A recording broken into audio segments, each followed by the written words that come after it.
ഇന്ന് 5 മണിക്ക് ശേഷം ഗവർണർക്ക് ഈ ലിസ്റ്റ് സമർപ്പിച്ചത്. ഞാൻ അവരുടെ പേര് വിവരങ്ങൾ ഞാൻ വായിക്കുകയാണ്. 20 പേരുടെ പേര്.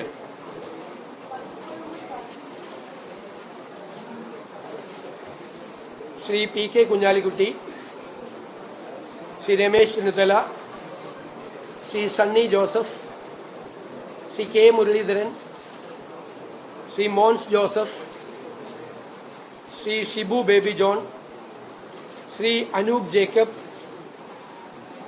Shri CP John, Shri AP Anilkumar, Shri N Shamsuddin, Shri PC Vishwanath, Shri Roji M John,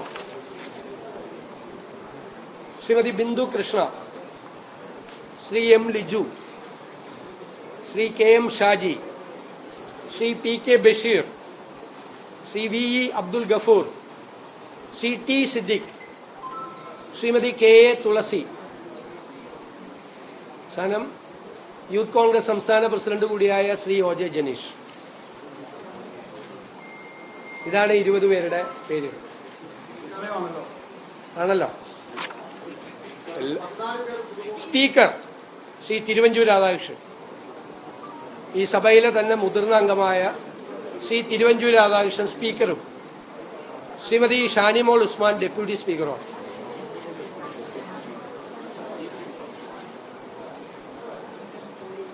chief whip അത് കേരള കോൺഗ്രസിനാണ്.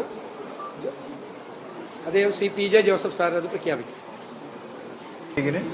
അനുവദിച്ച് കിട്ടിയ 5 സീറ്റുകളിലേക്കുള്ള 5 മന്ത്രിമാരെ മുസ്ലിം ലീഗിന് UDF അനുവദിച്ചിട്ടുണ്ട്.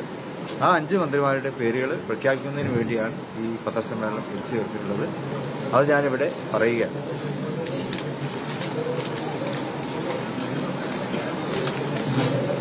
അതായത് Shri PK Kunhalikutty, N Shamsuddin, KM Shaji, PK Basheer, VE Abdul Gafoor. ഇങ്ങനെ 5 മന്ത്രിമാരെയാണ് ഇപ്പോൾ മുസ്ലിം ലീഗ് പ്രഖ്യാപിക്കുന്നത്. ഇനി അടുത്ത 2.5 വർഷം കഴിഞ്ഞാൽ കോഴിക്കോട് ജില്ലക്ക് ഇപ്പോൾ ഞങ്ങൾക്ക് പ്രതിനിധികൾ കൊടുക്കാൻ പറ്റിയിട്ടില്ല. അപ്പോൾ അടുത്ത 2.5 വർഷം കഴിഞ്ഞാൽ കോഴിക്കോട് ജില്ലയിലേക്ക് മുസ്ലിം ലീഗിന്റെ ഒരു മന്ത്രി ഉണ്ടാകും. അത് ശ്രീ പാറക്കൽ അബ്ദുള്ള ആയിരിക്കും എന്നുകൂടി ഇവിടെ അറിയിക്കും.